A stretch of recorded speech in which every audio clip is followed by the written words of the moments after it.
അസ്സലാമലൈക്കും. നമ്മുടെയൊക്കെ ചെറുപ്പകാലങ്ങളിലേ നമ്മുടെ ഒരു കൗമാരപ്രായം, അതായത് ഒരു 12 വയസ്സൊക്കെ ആകുമ്പോഴാണല്ലോ നമുക്ക് ഈ പ്രേമം മുട്ടിട്ട് വരുന്ന കാലഘട്ടം എന്ന് പറയുന്നത്. 12 മുതൽ 14, 15 ആകുമ്പോഴേക്കും നമുക്കിതിൻ്റെയൊക്കെ പീക്ക് ലെവലുള്ള പ്രായമാണല്ലോ. ഞങ്ങളൊരു 90s കിഡ്സുകളൊക്കെ എങ്ങനെയാണെന്ന് വെച്ചാൽ, ഞങ്ങളുടെയൊക്കെ പ്രേമം ഞങ്ങൾക്കൊരാളോട് ഇഷ്ടം തോന്നിയാൽ പോലും തുറന്നു പറയത്തില്ല. തുറന്നു പറഞ്ഞാൽ തന്നെയും ഏതെങ്കിലും ദൂത് വഴിയായിരിക്കും അത് നമ്മളിലോട്ട് എത്തുന്നത്. ഒരിക്കലും ഡയറക്റ്റ് നമ്മളെ ഇഷ്ടപ്പെടുന്ന ഒരാൾ നമ്മളോടൊന്നും പറയത്തില്ല. കൂട്ടുകാരി വഴിയോ ഒരു കത്ത് വഴിയൊക്കെ ആയിരിക്കും അന്ന് മെസ്സേജുകൾ പാസ് ചെയ്യുന്നത്, ഇഷ്ടമാണോ ഇഷ്ടമല്ലേ എന്ന്. പിന്നെ എന്നൊക്കെയെന്ന് പറഞ്ഞു കഴിഞ്ഞാൽ ഒരാളോട് ഇഷ്ടം തോന്നുന്നത് കണ്ണി നോക്കി തന്നെ ആയിരിക്കും. പരസ്പരം മിണ്ടുകയോ സംസാരിക്കുകയോ അടുത്തിരുന്ന് സംസാരിക്കുകയോ ഒന്നുമില്ല, മറിഞ്ഞുറ്റി പ്രേമം ഒന്നുമില്ല. അത് കണ്ണി നോക്കി കുറേ ആകുമ്പം കൂട്ടുകാരുടെ അടുത്ത് പറഞ്ഞു വിടും, അല്ലെങ്കിൽ ഒരു കത്ത് മുഖേന നമ്മുടെ അടുത്ത് മെസ്സേജ് പാസ് ചെയ്യും. അങ്ങനെയൊക്കെയാണ് പഴയ കാലങ്ങളിൽ ഒരു വിഭാഗം ആളുകൾ അവരവരുടെ പ്രേമം കൈകാര്യം ചെയ്തുകൊണ്ടിരുന്നത്. പിന്നെ ഒരു വിഭാഗം കുട്ടികളെന്ന് പറഞ്ഞാൽ അവർക്ക് ഫിയറാണ്, പേടിയാണ്, അവർക്ക് അറപ്പാണ്. പ്രേമം ഇഷ്ടമല്ല. പ്രേമം എന്ന് പറയുന്നത് എന്തോ വലിയ തെറ്റാണ്, ആരും ചെയ്തുകൂടാൻ പാടില്ലാത്തൊരു കാര്യമാണ്, അതൊക്കെ തെറ്റാണ്, പ്രേമിക്കുന്ന കുട്ടികളൊക്കെ മോശം കുട്ടികളാണ്, മോശം ക്യാരക്ടറുള്ള കുട്ടികളാണ് എന്നൊക്കെ വിശ്വസിച്ചിരുന്നൊരു കാലമാണ് 90s കിഡ്സിലെ ആളുകൾ.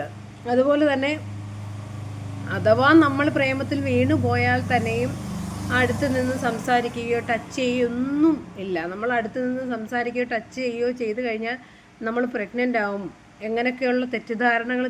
അത്രയും പോലും ഇതിനെപ്പറ്റി, ഈ സെക്സിനെ പറ്റി ഒന്നും അവയർനെസ് ഇല്ലാത്ത കാലഘട്ടമായിരുന്നു അത്. അടുത്തിരുന്ന് സംസാരിക്കുകയോ ടച്ച് ചെയ്യുകയോ ചെയ്തു കഴിഞ്ഞാൽ പോലും അത് പ്രഗ്നൻ്റ് ആവുമോ എന്നൊക്കെയുള്ള ഒരു തെറ്റായ ധാരണ വെച്ച് പുലർത്തുന്ന കാലഘട്ടം ആയിരുന്നു 90s കിഡ്സ് എന്ന് പറയുന്ന കുട്ടികളുടെ കാലഘട്ടം എന്ന് പറയുന്നത്. ഇപ്പോഴത്തെ പ്രേമം എന്താണ്? അത് പ്രേമമാണോ? ശരിക്കും കുട്ടികളെ ഗൈഡ് ചെയ്യുന്നത് മാതാപിതാക്കളോ? നമ്മളെയൊക്കെ 90s കിഡ്സിനെയൊക്കെ ഗൈഡ് ചെയ്തിരുന്നത് പേരൻസാണ്. പേരൻസ് നമുക്കതിനുള്ള അവയർനെസ് തരും. അല്ലെങ്കിൽ നമുക്ക് മീഡിയകളില്ല, നമുക്ക് മൊബൈലില്ല, ടെലിവിഷനിലൊക്കെ വല്ല വെള്ളിയാഴ്ചയൊക്കെ വരുന്ന ഒരു സിനിമയായിരിക്കും ആകെ കാണുന്നത്, ഹിന്ദി സിനിമ. പിന്നെ ഞായറാഴ്ച ഒരു സൺഡേയിൽ ഒരു സിനിമ വരും. നമ്മളെ തെറ്റായ വഴികളിലൂടെ നയിക്കാൻ യാതൊരു മീഡിയയും ഇല്ല, യാതൊരു മാർഗവും ഇല്ല. നമ്മൾ തെറ്റായ വഴികളിലൂടെ പോകുന്നില്ല. ഫുൾ ടൈം കളിയായിരിക്കും. നമുക്ക് നമ്മളെ ഫ്രണ്ട്സിൻ്റെ കൂടെ നമ്മൾ അടിച്ചു പൊളിച്ച്, സ്കൂളില്ലാത്ത ടൈമുകളിൽ ക്രിക്കറ്റ് കളി, ചക്ക് കളി, വളപ്പൊട്ട് കളി, പാറകളി, അങ്ങനെ എന്തെല്ലാം എക്സ്ട്രാ ആക്ടിവിറ്റിയിലോട്ട് നമ്മൾ പോകും.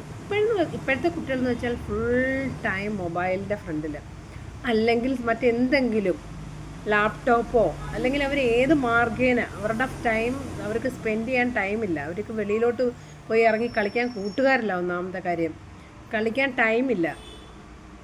ഈ സോഷ്യൽ മീഡിയയാണ് ഇവരെ ഗൈഡ് ചെയ്യുന്നത്. ഇവരുടെ ഒരു ചിന്ത എന്ന് പറഞ്ഞു കഴിഞ്ഞാൽ, പ്രേമിക്കുക എന്ന് പറഞ്ഞാൽ അവർക്ക് കെട്ടിപ്പിടിക്കാനും ഉമ്മ വയ്ക്കാനും, ഒരു ഭാര്യ ഭർത്താവ് എങ്ങനെയാണോ ബിഹേവ് ചെയ്യുന്നത് അതുപോലൊക്കെ ബിഹേവ് ചെയ്യാനുള്ള ലൈസൻസാണ് പ്രേമം എന്നാണ് ഇപ്പോഴത്തെ കുട്ടികളുടെ ധാരണ. അതവരുടെ കുഴപ്പമല്ല കേട്ടോ. അവരെ നേരായ രീതിയിൽ ഒന്നാമത്തെ കാര്യം, വീട്ടിൽ നിന്ന് അവയർനെസ് കിട്ടുന്നില്ല. രണ്ടാമത്തെ കാര്യം, സോഷ്യൽ മീഡിയയിൽ കാണുന്ന കോപ്രായങ്ങളാണ് ഈ കുട്ടികളെ മുന്നോട്ട് നയിക്കുന്നത്. മിക്കവാറും പഴയ 90s കിഡ്സിലുള്ളവർക്ക് വിവാഹം കഴിഞ്ഞ ശേഷമായിരിക്കും സെക്സിനെ കുറിച്ചുള്ള ബോധവും കാര്യങ്ങളും ഒക്കെ ഉണ്ടാകുന്നത്. ഇപ്പം ചെറിയ കുട്ടികൾ, ഒരു 10 വയസ്സുള്ള കുട്ടിക്ക് പോലും എന്താണ് പ്രേമമെന്നും, പ്രേമിക്കേണ്ടവർ ഇതൊക്കെ ചെയ്യേണ്ടത് ഒരു നിർബന്ധ ഘടകമാണ്, ഇതൊക്കെ അവർക്ക് അവകാശപ്പെട്ടതാണ്, ഇതൊക്കെ അവരുടെ ലൈസൻസാണ് എന്നുള്ള രീതിയിലാണ് കുട്ടികൾ മുന്നോട്ട് പോകുന്നത്.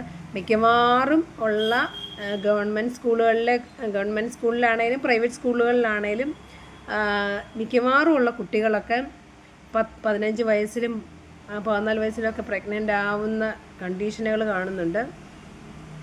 ശരിക്കും കുട്ടികൾക്ക് നല്ല അവയർനെസ്, ഈ സോഷ്യൽ മീഡിയയുടെ ഉപയോഗം വീട്ടിലും സ്കൂളുകളിലും നിർബന്ധമായി നിരോധിക്കണം.